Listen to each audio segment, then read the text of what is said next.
작은 나라가 거대한 곰을 막을 수 있단 말이냐? 말도 안 되는 광경이 펼쳐졌습니다. 핀란드에 배치된 96대의 무기 앞에서 국경에 모였던 러시아 전차 부대가 순식간에 후퇴한 겁니다. 전 세계 군사 전문가들이 불가능하다던 일이 눈앞에서 벌어진 것이죠. 그 해답은 7,000km 떨어진 한국에서 왔습니다. 겨울전쟁의 악몽을 반복할 뻔했던 핀란드 국민들은 거리로 나와 외쳤습니다. 한국 진심으로 감사합니다. 핀란드가 러시아의 그림자에서 벗어난 충격적인 비밀, 지금부터 그 내막을 밝히겠습니다. 최근 러시아의 우크라이나 침공이 시작되던 그날 새벽, 저는 핀란드 북부 라플란드 사령부에서 잠을 설치고 있었습니다. 3일 린타넨, 45세, 핀란드 육군 준장입니다. 새벽 4시 27분, 긴급 전화가 울렸습니다. 사령관님, 러시아군이 우크라이나를 침공했습니다. 순간 등골이 서늘해졌습니다. 우리가 가장 두려워하던 일이 현실이 된 것이죠. 곧바로 상황실로 달려갔습니다. 국경 상황은? 러시아 제육 차량화 소총여단이 무르만스크에서 남하 중입니다.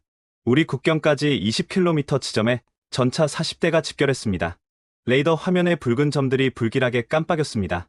1340km, 유럽에서 러시아와 가장 긴 국경을 맞댄 우리의 운명이 또다시 시험대에 오른 것입니다.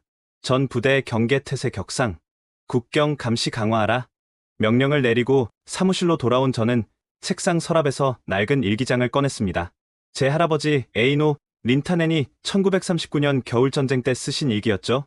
11월 30일, 소련군이 국경을 넘었다. 우리는 300대 1의 열세다. 하지만 핀란드는 무릎 꿇지 않을 것이다.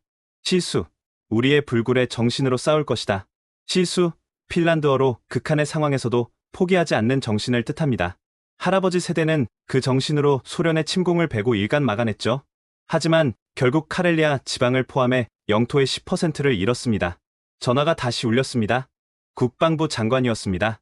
린타넨, 대통령께서 긴급 안보회의를 소집하셨네. 헬싱키로 즉시 와주게. 군용기를 타고 수도로 향하는 동안 창밖으로 끝없이 펼쳐진 침엽수림과 호수들이 보였습니다. 우리의 땅, 우리가 지켜야 할 모든 것이었죠. 대통령궁 회의실은 무거운 침묵에 잠겨 있었습니다. 대통령이 입을 열었습니다. 러시아가 우크라이나를 침공했습니다. 다음은 우리가 될 수도 있습니다. 외무부 장관이 보고했습니다. 러시아 국경전 지역에서 군사활동이 증가하고 있습니다. 특히 우리 국경지대에 집결한 병력이 평시의 3배입니다. 나토는 어떤 입장입니까? 공식적으로는 우려를 표명했지만 실질적 지원 약속은 없습니다. 우리가 회원국이 아니라는 이유로 순간 회의실에 무거운 한숨이 흘렀습니다. 중립국, 그것은 우리의 생존 전략이자 동시에 족쇄였습니다. 우리 방위력은? 국방부 장관이 대답했습니다. 보병 전력은 준비되어 있습니다만 포병 전력이 문제입니다. 구식 견인포로는 러시아의 현대화된 자주포를 상대할 수 없습니다. 제가 덧붙였습니다. 북부 지역은 특히 취약합니다. 라플란드의 극한 환경에서 작동할 현대식 자주포가 절실합니다. 대통령이 잠시 침묵한 뒤 말했습니다. 더는 중립이라는 방패 뒤에 숨을 수 없습니다. 나토 가입을 추진하겠습니다. 역사적 순간이었습니다. 80년간 지켜온 중립국 지위를 포기하는 결정이었으니까요. 회의가 끝나고 복도에서 국방부 장관이 제게 속삭였습니다. 린타넨, 자네가 맡아줘야 할 임무가 있네. 신무기 도입 프로젝트야. 극비리에 진행해야 해. 어느 나라 무기입니까? 아직 확정된 건 없네. 하지만 독일도 프랑스도 아닐 걸세. 라플란드로 돌아오는 비행기 안에서 저는 깊은 생각에 잠겼습니다. 러시아 국경에서 불과 20km, 그들의 전차 포성이 들릴 듯한 거리였죠. 사령부에 도착하니 작전 참모가 급히 다가왔습니다. 사령관님, 러시아군이 국경 2km 지점에서 실탄 사격 훈련을 시작했습니다. 창밖으로 보이는 북극광이 오늘따라 핏빛처럼 붉었습니다. 모든 전투 부대에 전파하라. 단 한 발의 포탄이라도 우리 영토에 떨어지면 즉각 대응한다. 알겠습니다. 그런데 사령관님, 우리 포병 화력으로 충분할까요? 부하의 걱정스러운 표정을 보며 저도 확신할 수 없었습니다. 우리의 구식 견인포는 여전히 겨울전쟁 때와 크게 다르지 않았으니까요. 그날 밤, 저는 다시 할아버지의 일기를 펼쳤습니다. 우리는 홀로 싸웠다. 세계는 구경만 했고 도움의 손길은 너무 늦게 왔다. 다시는 그런 일이 없기를. 할아버지의 바람과 달리 역사는 또다시 반복되려 하고 있었습니다. 하지만 이번엔 달랐습니다. 그 후 얼마 지나지 않아 예상치 못한 곳에서 희망의 전화가 걸려올 줄은 그때만 해도 상상조차 못했으니까요. 우크라이나 침공 2달 후 우리는 마침내 나토 가입 신청서를 제출했습니다.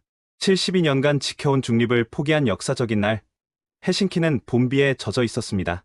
저는 국방부 회의실에서 각국 대사들과의 연쇄 회담을 준비하고 있었죠.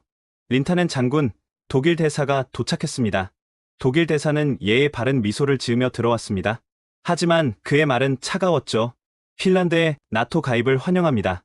하지만 실질적 지원까지는 시간이 걸릴 겁니다. 최소 2년은 예상하셔야 할 거예요. 2년이요? 러시아 전차가 국경에 집결해 있는데 2년을 기다리라고요? 절차가 있습니다. 또한 현재 우리의 우선순위는 우크라이나입니다. 프랑스 대사도 비슷했습니다. 방위 산업 협력은 가능하지만 우리 무기 체계는 고가입니다. 세자르 자주포 한 대에 85억 원입니다.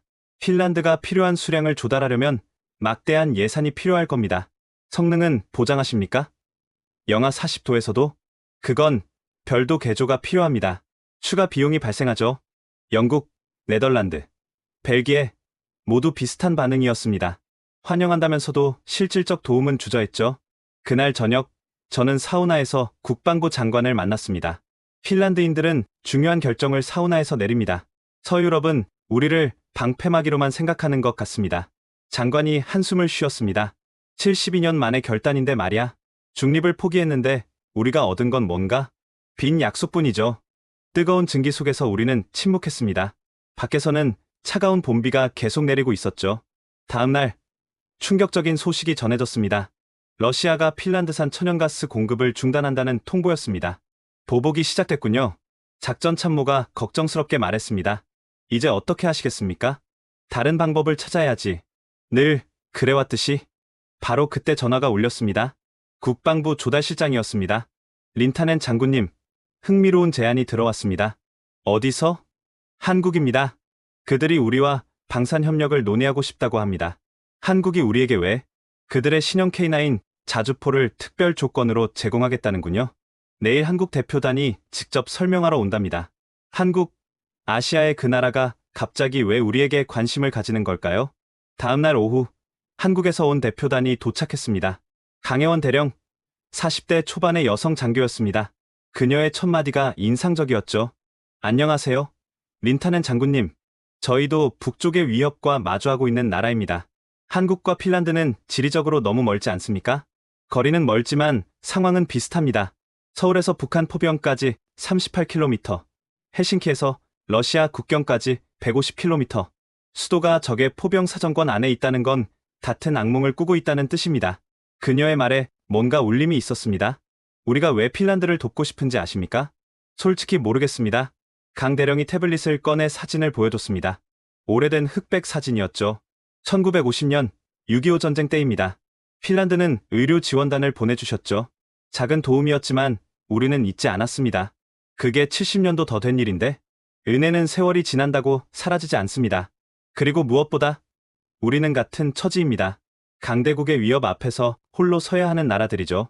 그녀가 보여준 다음 자료는 놀라웠습니다. K9 자주포의 스펙이었죠. 영하 45도에서 정상 작동, 분당 6발 속사, 최대 사거리 54km, 그리고 가격은 독일제의 절반입니다. 불가능합니다. 그 가격에 그런 성능이? 한국은 지난 40년간 자주포만 연구했습니다. 북한의 장사정포를 막기 위해서였죠. 실패는 곧 서울의 파괴를 의미했기에 실패할 수 없었습니다. 저는 잠시 고민했습니다. 아시아 국가의 무기라니. 하지만 강 대령의 다음 말이 결정적이었습니다. 장군님, 서유럽이 2년을 기다리라고 했다면서요? 우리는 6개월 안에 배치 완료할 수 있습니다. 한국군이 운용 중인 물량을 즉시 전환하는 방식으로요. 당신들 것을 우리에게 준다고요? 우리는 이미 1000문 이상 보유하고 있습니다. 96문 정도는 즉시 지원 가능합니다. 핀란드가 버티는 것이 곧 자유 진영 전체를 위한 일이니까요. 그날 밤, 저는 깊은 고민에 빠졌습니다. 유럽제가 아닌 아시아제 무기를 도입한다는 것은 큰 모험이었죠. 하지만 선택의 여지가 있었을까요? 러시아는 기다려두지 않을 테니까요. 강 대령을 라플란드 사령부로 초대한 날, 때마침 눈이 내리고 있었습니다. 영하 35도, 핀란드의 전형적인 겨울이었죠. 이런 날씨는 처음이실 겁니다. 한국의 최전방도 영하 30도까지 내려갑니다. 철원이라는 곳인데, 저희는 그곳을 얼음 골짜기라고 부르죠. 우리는 국경 초소로 향했습니다. 그곳에는 겨울전쟁 기념비가 서 있었죠. 1939년 11월 30일 소련군 50만이 이곳으로 쏟아져 들어왔습니다. 제가 설명을 시작했습니다. 우리는 25만이었죠. 전차는 30대, 그들은 6,000대였습니다. 어떻게 막아냈습니까? 시수, 그리고 지형을 이용했죠. 이 숲을 보십시오.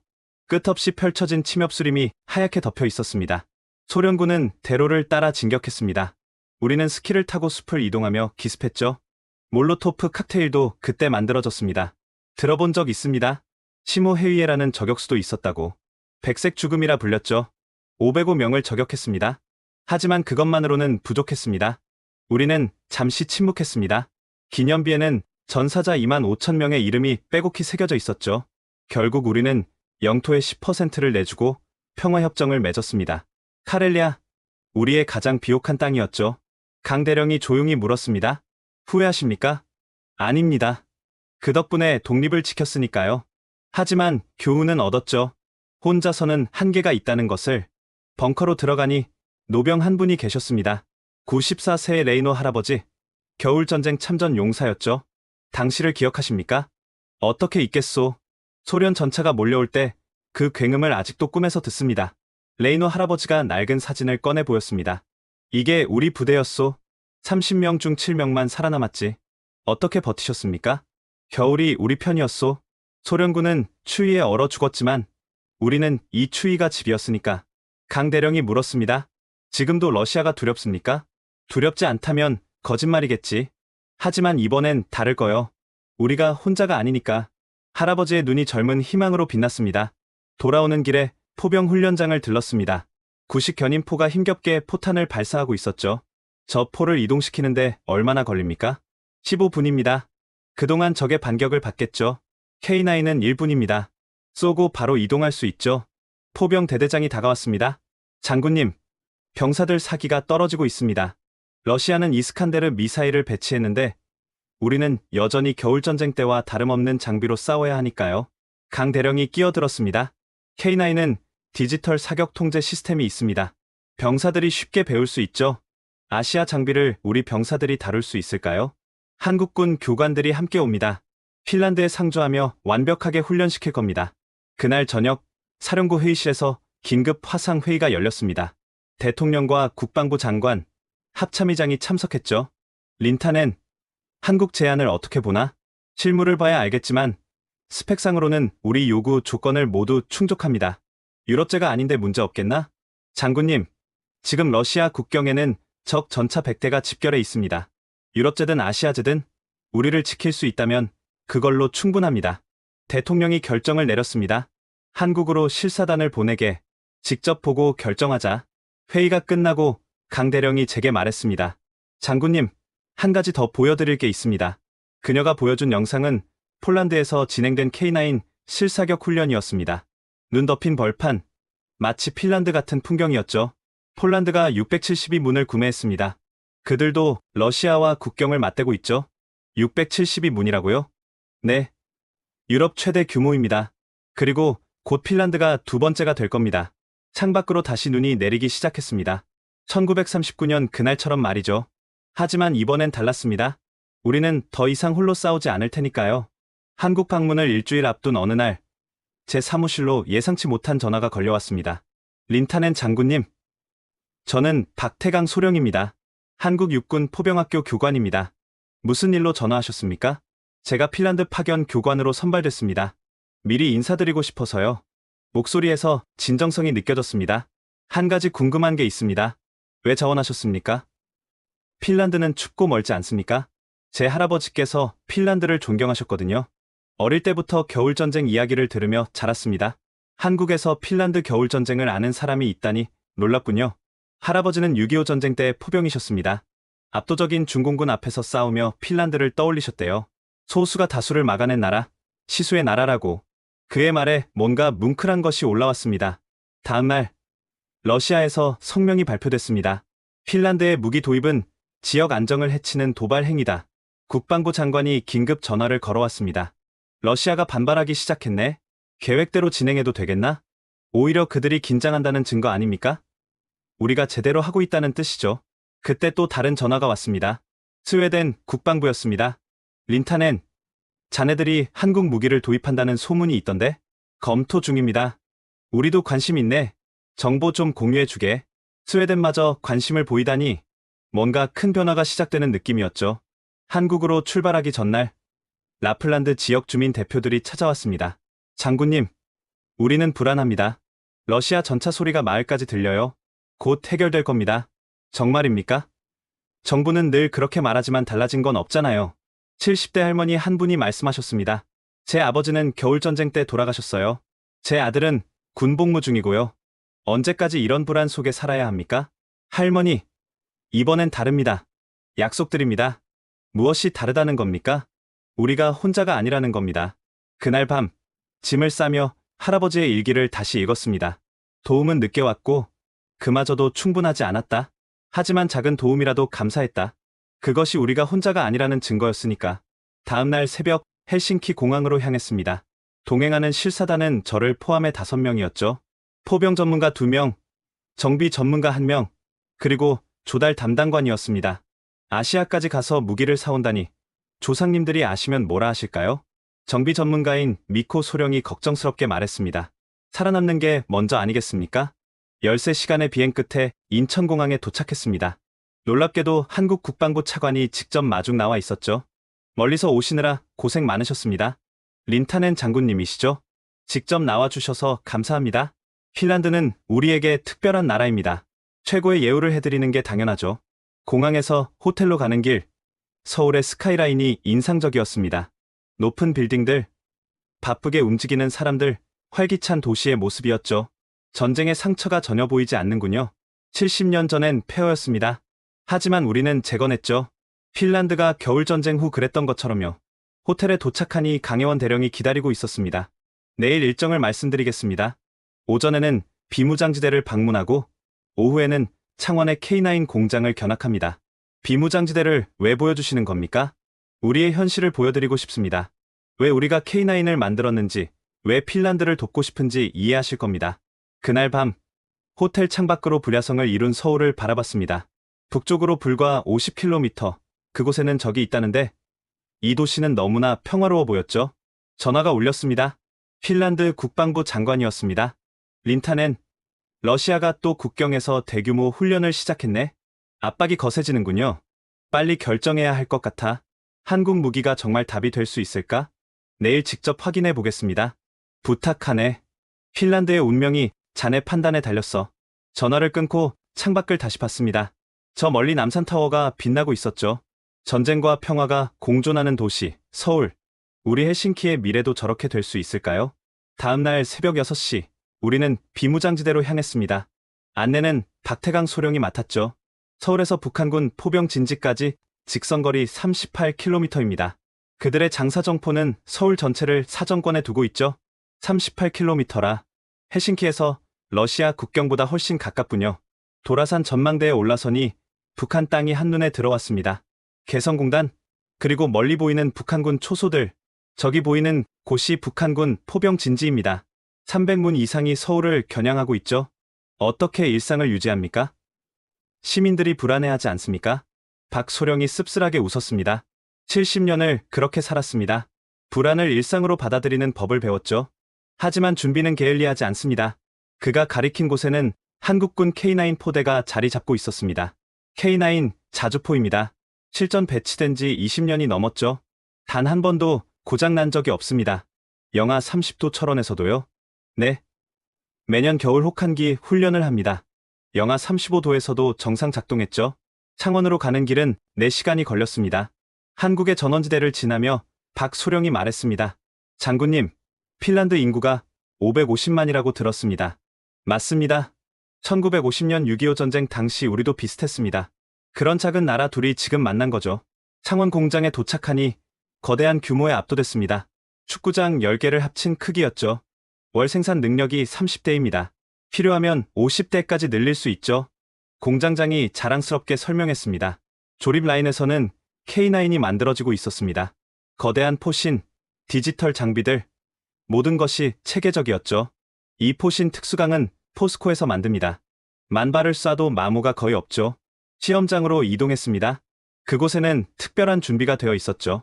영하 40도 환경을 재현한 극한 시험장입니다. 핀란드 환경을 그대로 만들었죠. K9이 시험장으로 들어갔습니다. 온도계는 영하 42도를 가리키고 있었죠. 시동 걸어보세요. 단 5초 만에 엔진이 울렸습니다. 믿기 힘든 광경이었죠. 북극 전용 배터리와 히팅 시스템이 내장되어 있습니다. 이어진 사격 시범은 더 놀라웠습니다. 영하 42도에서도 분당 6발을 정확히 발사했죠. 표적 명중률 100%입니다. 미코 소령이 감탄했습니다. 독일제 자주포도 이런 성능은 불가능합니다. 점심시간, 한국군 장교들과 식사를 했습니다. 그중 한 명이 말했습니다. 저희 아버지가 6.25 전쟁 때 핀란드 의료진에게 치료받으셨대요. 평생 감사하며 사셨죠. 그런 인연이 있었군요. 핀란드는 우리에게 영웅의 나라입니다. 소련을 막아낸 유일한 나라니까요. 오후에는 특별한 만남이 있었습니다.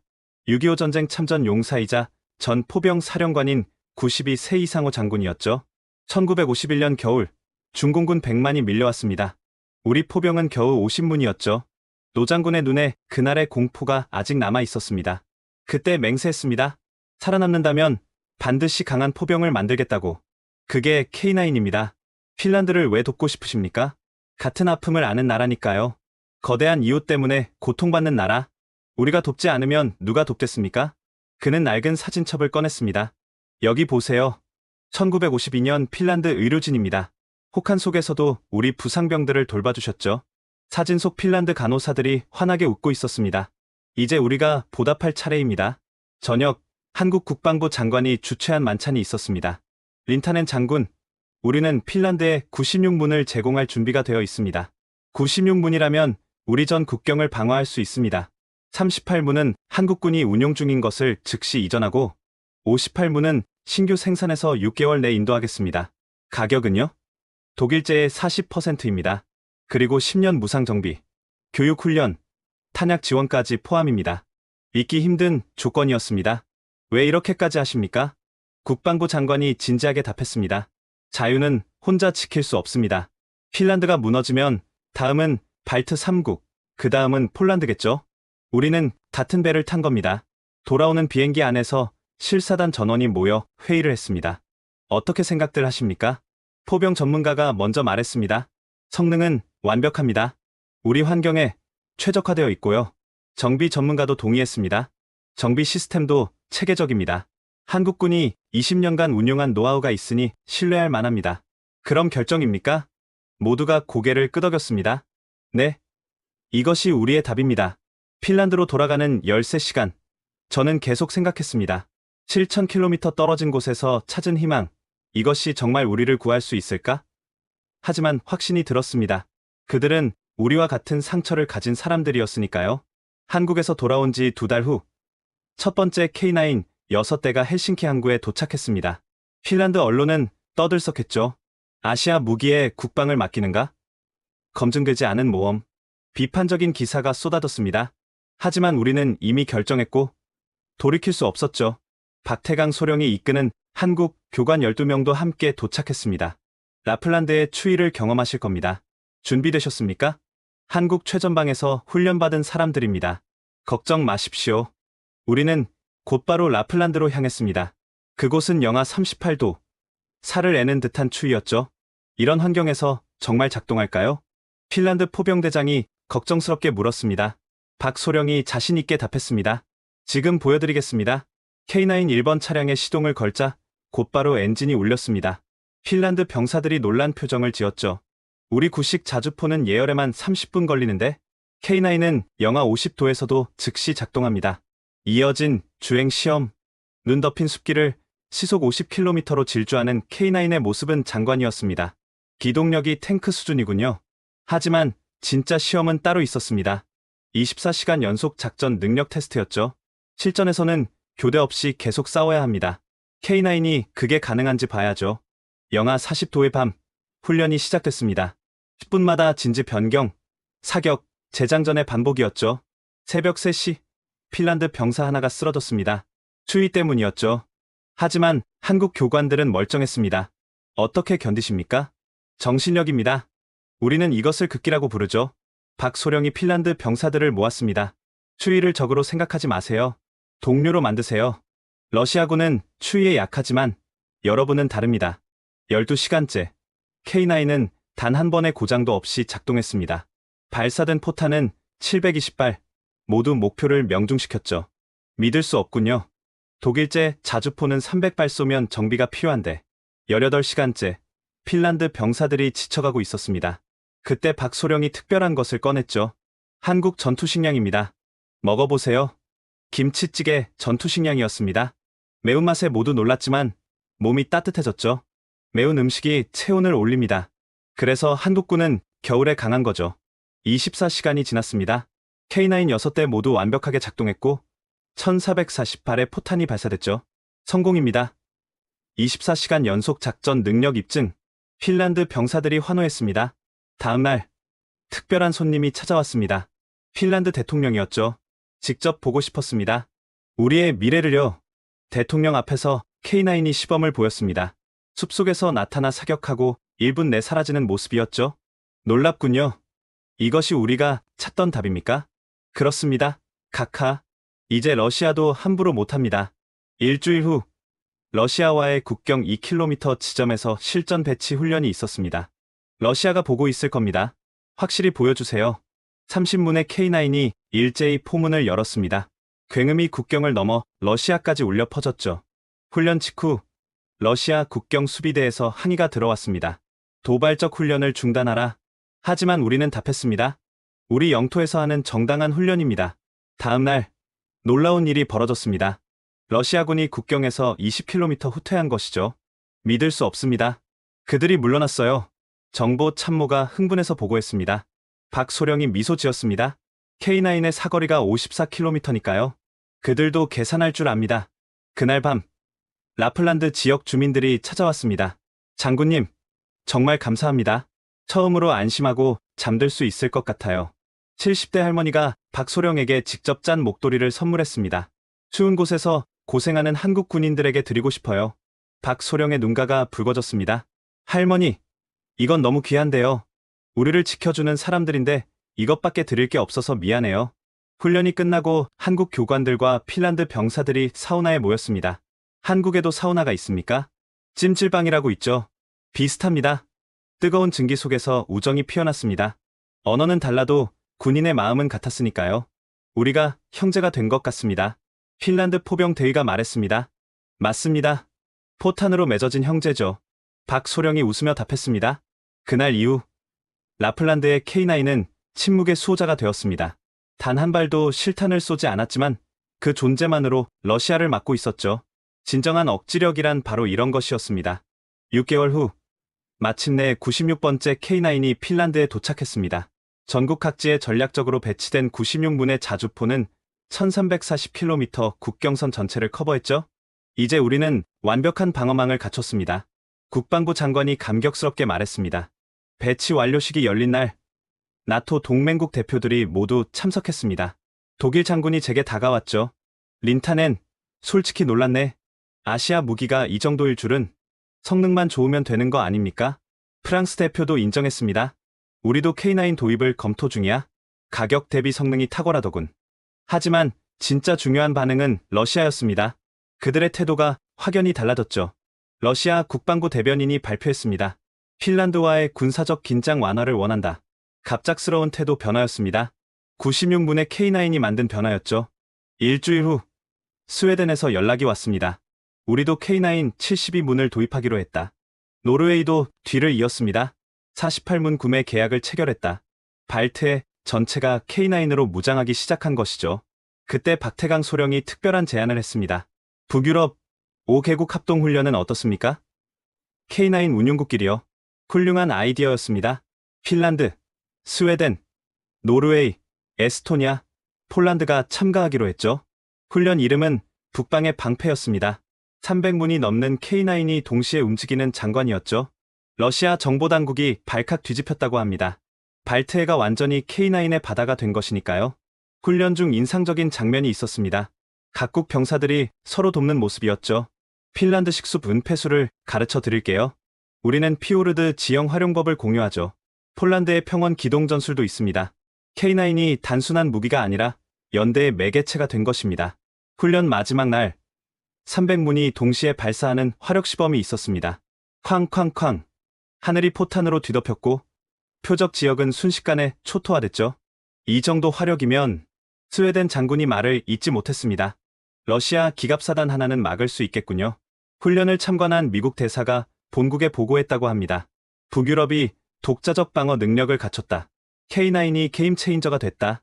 한 달 후 러시아에서 제안이 왔습니다. 핀란드와 상호 불가침 협정을 맺고 싶다. 80년 만의 일이었습니다.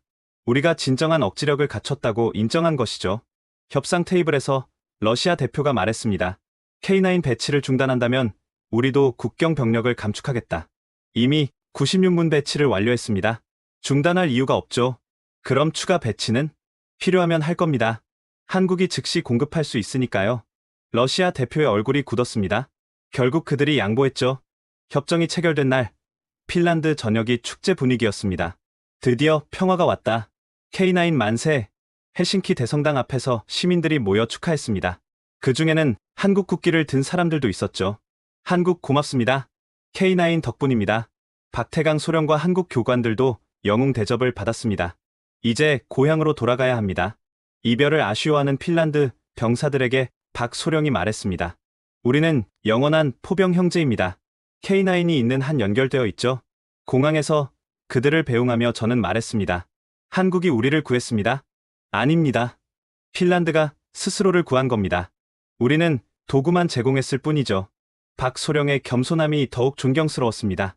K9 96문. 그것은 단순한 숫자가 아니었습니다. 핀란드의 자존심이자 독립의 상징이었죠. 그리고 무엇보다 우리가 혼자가 아니라는 증거였습니다. 이제 러시아 전투기는 우리 영공에 얼씬도 하지 않습니다. K9의 포구가 하늘을 향하고 있으니까요. K9을 운용하면서 우리는 깨달았습니다. 같은 무기라도 각국의 환경과 전술에 따라 달라진다는 것을요. 핀란드에는 18만 8천 개의 호수와 끝없는 숲이 있습니다. 제가 작전 회의에서 강조했습니다. 이것을 활용하지 않는다면 K9의 절반만 쓰는 셈이죠. 우리는 독특한 전술을 개발했습니다. 매차 전술, 숲의 유령이라는 뜻이죠.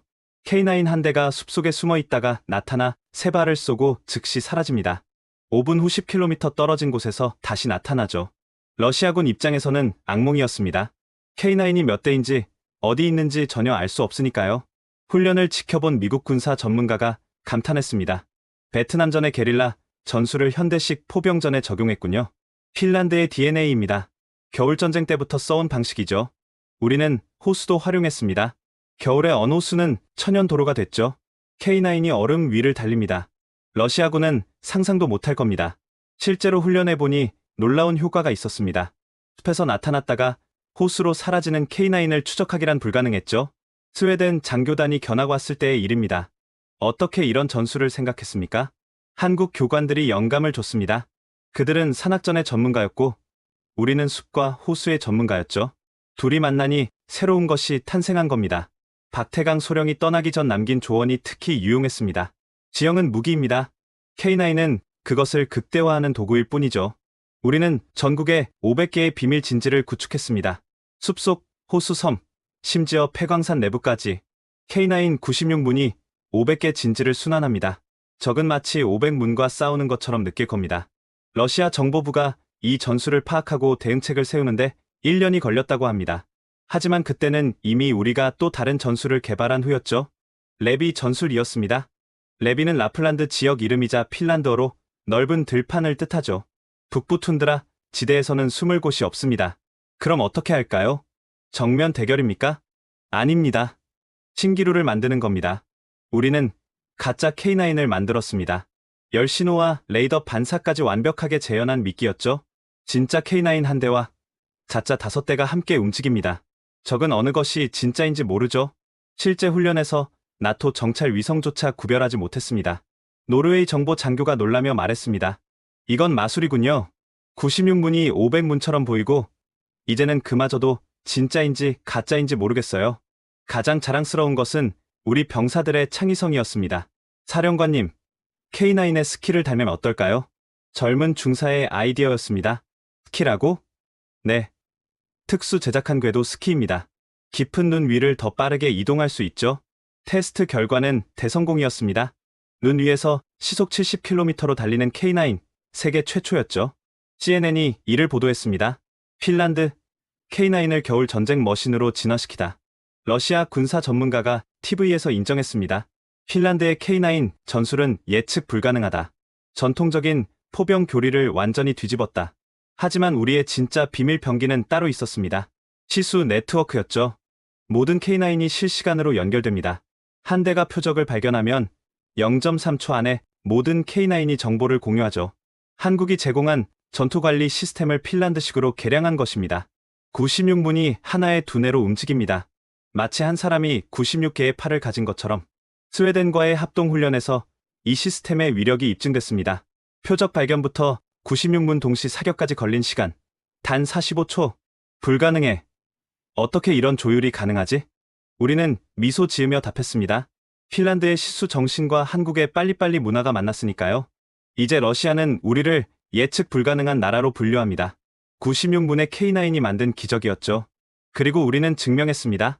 작은 나라도 창의성과 의지가 있다면 강대국을 막을 수 있다는 것을요. 북유럽 5개국 정상회담이 열렸습니다. 의제는 단 하나? K9 동맹이었죠. 발트해를 우리의 바다로 만들자. 스웨덴 총리의 제안이었습니다. 핀란드 96문, 스웨덴 72문, 노르웨이 48문, 폴란드 672문, 에스토니아 36문, 총 924문의 K9이 있습니다. 이 화력이면 발트해 전체를 통제할 수 있습니다. 각국이 동의했습니다. 역사상 처음으로 북유럽이 하나의 방어 동맹으로 뭉친 것이죠. 이름은 북극성 동맹으로 정했습니다. K9이 만든 새로운 질서였죠. 첫 합동 작전은 발트해 봉쇄였습니다. 러시아 발트 함대가 움직이면 5개국 K9이 동시에 대응합니다. 시뮬레이션 결과는 놀라웠습니다. 러시아 함정이 발트해에서 작전하려면 최소 200km 밖으로 나가야 합니다. 사실상 발트해에서 쫓아낸 셈이군요. 러시아는 발칵 뒤집혔습니다. 북유럽의 도발적 군사 동맹을 규탄한다. 하지만 우리는 의연했습니다. 방어 동맹일 뿐입니다. 우리가 먼저 공격하지 않는 한 아무 일도 없을 겁니다. 한국 정부가 특별 성명을 발표했습니다. 북극성 동맹을 전적으로 지지하며 K9 추가 공급과 기술 지원을 약속한다. 이제 한국은 단순한 무기 공급자가 아니라 동맹의 핵심 파트너가 됐죠. 합동훈련 노던 썬더가 시작됐습니다. 924문이 동시에 움직이는 역사상 최대 규모의 포병 훈련이었죠. 제1표적 가상적 상륙부대. 핀란드가 좌표를 잡으면 스웨덴이 계산하고 노르웨이가 기상 데이터를 제공하고 폴란드가 탄약을 분배하고 에스토니아가 전자전을 담당했습니다. 발사. 924문이 동시에 불을 뿜었습니다. 하늘이 포탄으로 검게 물들었죠. 명중률 98%. 가상적 상륙부대 전멸. 나토 사령부가 경악했습니다. 이 정도 화력이면 노르망디 상륙작전도 막을 수 있겠군요. 훈련을 참관한 러시아 무관이 본국에 보고했다고 합니다. 발트해 진입은 자살행위다. 2주간의 훈련이 끝나고 축하 만찬이 열렸습니다. 각국 정상들이 모인 자리에서 핀란드 대통령이 말했습니다. 1년 전만 해도 우리는 각자 떨고 있었습니다. 하지만 이제 우리는 하나입니다. 폴란드 대통령이 덧붙였습니다. 한국에 감사해야 합니다. 그들이 우리를 하나로 만들었으니까요. 그때 깜짝 손님이 도착했습니다. 한국 대통령이었죠. 북극성 동맹의 출범을 축하하러 왔습니다. 한국 대통령의 연설은 감동적이었습니다. 70년 전 우리는 폐허였습니다. 핀란드가 의료진을 보내주셨고 스웨덴이 구호품을 보냈고 노르웨이가 난민을 받아줬습니다. 이제 보답할 때입니다. 그는 선물을 꺼냈습니다. 북극성 모양의 훈장 5개였죠. K9으로 만든 우정의 증표입니다. 각국 정상들이 훈장을 받으며 눈시울을 붉혔습니다. 다음 날 러시아가 반응했습니다. 대화를 제안한다. 북유럽과의 항구적 평화를 논의하고 싶다. 처음으로 러시아가 먼저 손을 내민 것이죠. 협상장은 헬싱키였습니다. 상징적인 장소였죠. 1975년 헬싱키 협정이 체결된 곳이니까요. 러시아 외무장관이 말했습니다. K9 추가 배치를 중단한다면 우리도 서부 군구 병력을 50% 감축하겠다. 받아들일 수 없습니다. 하지만 다른 제안은 가능합니다. 무엇입니까? 상호 정찰 위성 정보 공유, 한라인 설치, 정기 군사 교류, 신뢰 구축 조치군요. 네. K9은 그대로 두 대 서로를 이해하자는 겁니다. 사흘간의 협상 끝에 헬싱키 신협정이 체결됐습니다. 러시아와 북극성 동맹은 상호 불가침과 평화 공존을 약속한다. 역사적 순간이었습니다. K9이 전쟁이 아닌 평화를 가져온 것이죠. 한국 언론이 대서특필했습니다. K9, 유럽의 평화를 쏟아. 한국 무기가 만든 기적. 북극성 동맹은 이제 유럽의 새로운 축이 됐습니다. 나토도 EU도 무시할 수 없는 세력이죠. 그리고 그 중심에는 K9이 있었습니다. 924문의 강철 의지가 만든 평화였죠. 12월 6일 핀란드 독립 107주년 기념일이 밝았습니다. 하지만 올해는 특별했죠. 역사상 처음으로 러시아의 위협이 크게 감소한 독립기념일이었으니까요. 헬싱키 원로원 광장은 이른 아침부터 인파로 가득했습니다. 오늘 퍼레이드에 K9 96문이 모두 참가한대. 한국 교관들도 온다던데? 시민들의 기대감이 하늘을 찔렀습니다. 오전 10시 대통령이 연단에 올랐습니다. 107년 전 오늘 우리는 독립을 선언했습니다. 그리고 오늘 우리는 진정한 독립을 선언합니다. 환호성이 터졌습니다. 더 이상 러시아의 그림자에 떨지 않습니다. 우리에게는 K9이 있고 북극성 동맹이 있으며 무엇보다 시수 정신이 있습니다. 퍼레이드가 시작됐습니다. 선두에는 겨울전쟁 참전 용사들이 있었죠. 94 세레이노 할아버지도 휠체어를 타고 참가했습니다. 이어서 전통 의장대, 특수부대가 지나갔습니다. 그리고 드디어 땅이 진동하기 시작했습니다. 쿵, 쿵, 쿵. K9 96문이 종대로 전진했습니다. 각 차량에는 핀란드 국기와 함께 한국 국기도 걸려 있었죠. 선두 차량의 포탑 위에는 특별한 사람이 서 있었습니다. 박태강 소령이었죠. 그는 이날을 위해 특별히 다시 왔습니다. 박 소령님. 군중 속에서 누군가 외쳤습니다. 라플란드의 할머니였죠. 목도리를 선물했던 그분이었습니다. 박 소령이 손을 흔들며 답례했습니다. 30번째 K9이 광장에 들어섰을 때 놀라운 일이 벌어졌습니다. 갑자기 멈춰 선 K9의 포탑이 하늘을 향했습니다. 그리고 펑, 펑, 펑. 축포가 발사됐습니다. 하늘에 핀란드 국기 모양의 연막이 그려졌죠. 이어서 다른 K9들도 차례로 축포를 발사했습니다. 96발의 축포가 만든 거대한 핀란드 국기가 헬싱키 하늘을 뒤덮었습니다. 우와, 광장이 함성으로 가득 찼습니다. 그때 한 소년이 경호선을 뚫고 뛰어나왔습니다. 10살쯤 되어 보이는 아이였죠. K9 만져봐도 돼요? 경호원들이 막으려 했지만 대통령이 손짓했습니다. 물론이지. 이건 우리 모두의 자랑이니까. 소년이 K9을 만지며 물었습니다. 이게 정말 러시아를 막았어요? 박소령이 포탑에서 내려와 소년 눈높이에 맞춰 쪼그려 앉았습니다. K9이 막은 게 아니야. 핀란드 사람들의 용기가 막은 거지. K9은 도구일 뿐이야. 소년이 고개를 끄덕였습니다. 저도 커서 군인이 될 거예요. 훌륭한 결심이네. 핀란드를 부탁해. 이 장면은 전 세계로 생중계됐습니다. CNN은 희망의 터치라는 제목으로 일면에 실었죠. 퍼레이드가 끝나고 대통령궁에서 특별 리셉션이 열렸습니다. 한국 대통령이 화상으로 축사를 보냈습니다. 핀란드와 한국은 7,000km 떨어져 있지만 우리의 마음은 하나입니다. K9이 그 다리가 되어 기쁩니다. 핀란드 대통령이 답했습니다. 한국은 우리에게 무기를 준 것이 아닙니다. 희망을 주셨습니다. 그때 특별한 발표가 있었습니다. 오늘부로 12월 6일을 한핀 우정의 날로 선포합니다. 박수가 터져 나왔습니다. 저녁 시민 축제가 절정에 달했을 때 하늘에서 불꽃놀이가 시작됐습니다. 그런데 모두가 깜짝 놀랐습니다. 불꽃이 만든 글자가 한국어였으니까요. 감사합니다. 핀란드 시민들이 한국에 보내는 메시지였습니다. 광장 한쪽에서는 즉석 한국어 교실이 열렸습니다. 안녕하세요. K9. 감사합니다. 서툰 발음이었지만 진심이 담겨 있었죠. 자정이 가까워질 무렵 놀라운 소식이 전해졌습니다. 러시아 대통령이 축전을 보냈습니다. 70년 만에 처음 있는 일이었죠. 핀란드의 독립기념일을 축하하며 항구적 평화를 기원한다. K9이 만든 또 하나의 기적이었습니다. 다음날 아침 핀란드 주요 신문들의 헤드라인은 하나였습니다. 역사상 가장 평화로운 독립기념일, K9과 함께 한 자유의 축제, 한국, 우리의 영원한 형제. 러시아 언론도 이례적으로 긍정적이었습니다. 핀란드와의 새로운 관계, 평화 공존의 시대. 박태강 소령이 떠나기 전 제게 말했습니다. 이제 제 임무는 끝났습니다. 핀란드는 스스로 설 수 있으니까요. 당신들이 없었다면 불가능했을 겁니다. 아닙니다. 핀란드의 시수 정신이 있었기에 가능했죠. 우리는 그저 작은 도움을 줬을 뿐입니다. 공항에서 그를 배웅하며 저는 말했습니다. 한국과 핀란드, 우리는 이제 영원한 형제입니다. 네. K9으로 맺어진 형제죠. 그의 비행기가 이륙하는 것을 보며 생각했습니다.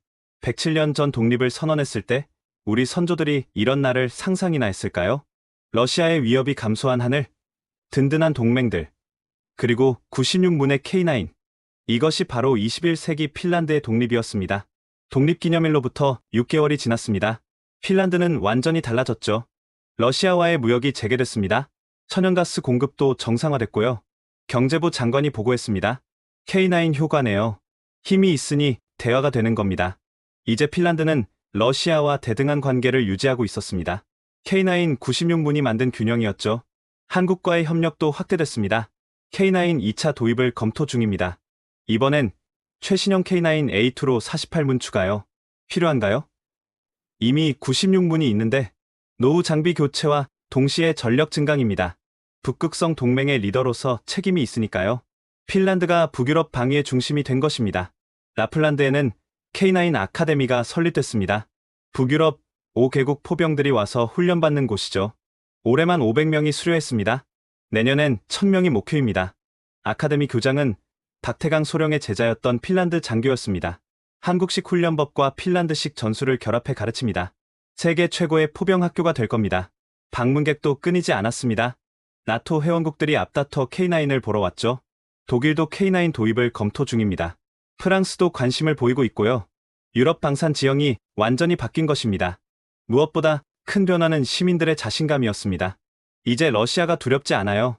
우리도 강한 나라가 됐어요. 젊은이들 사이에서는 한국 문화가 대세가 됐습니다. K-팝 콘서트가 헬싱키에서 열려요. 한국 드라마 최고, 김치 맛있어요. 한국어 학원도 10개나 생겼습니다. 안녕하세요. 감사합니다. K9. 이제 이 세 마디는 모든 핀란드인이 아는 한국어가 됐죠. 어느 날 특별한 소식이 왔습니다. 유엔 안보리가 핀란드를 모범 사례로 선정했습니다. 무슨 모범 사례요? 작은 나라의 자주 국방 성공 사례요. K9 도입과 북극성 동맹 구축을 높이 평가했대요. 우리의 이야기가 전 세계에 영감을 주고 있었던 것입니다. 마지막으로 제 사무실에는 특별한 사진이 걸려 있습니다. 96문의 K9이 일렬로 늘어선 모습입니다. 그 아래에는 이런 문구가 적혀 있죠. 작은 나라의 큰 지혜, 혼자보다 함께가 강하다. 이것이 핀란드가 배운 교훈입니다. 그리고 그 교훈을 가르쳐 준 것은 7000km 떨어진 또 다른 작은 나라, 한국이었습니다. K9 96문. 그것은 단순한 무기가 아니었습니다. 희망이었고 용기였으며 무엇보다 우정의 증거였습니다. 이제 핀란드 하늘에는 러시아 전투기 대신 평화가 날아다닙니다. 북극광이 아름답게 춤추는 라플란드의 밤하늘 아래 K9이 조용히 우리를 지키고 있습니다. 시수, 우리의 불굴의 정신, 그리고 K9, 우리의 강철 의지. 이 둘이 만나 핀란드는 새로운 역사를 쓰고 있습니다. 지금까지 핀란드 북부 사령관의 놀라운 증언을 재구성한 이야기였습니다. 러시아와 1340km를 맞댄 핀란드가 어떻게 진정한 독립을 쟁취했는지 그 드라마틱한 여정을 함께 하셨는데요. 겨울전쟁의 상처, 중립국의 불안, 그리고 예상치 못한 곳에서 찾은 희망. 7000km 떨어진 한국과 핀란드가 K9으로 하나가 된 이야기는 우리에게 큰 울림을 줍니다. 작은 나라도 함께라면 강해질 수 있다는 것. 올바른 선택과 진정한 친구가 있다면 불가능은 없다는 것. 이것이 바로 K9 96문이 우리에게 전하는 메시지가 아닐까요? 만약 이 이야기가 감동적이셨다면 작은 나라들의 위대한 연대를 더 많은 분들께 알리기 위해 이 영상을 공유해주세요. 구독과 좋아요도 잊지 마시고요. 다음에는 더욱 놀라운 이야기로 찾아뵙겠습니다. 지금까지 원더풀 해외사연이었습니다. 감사합니다.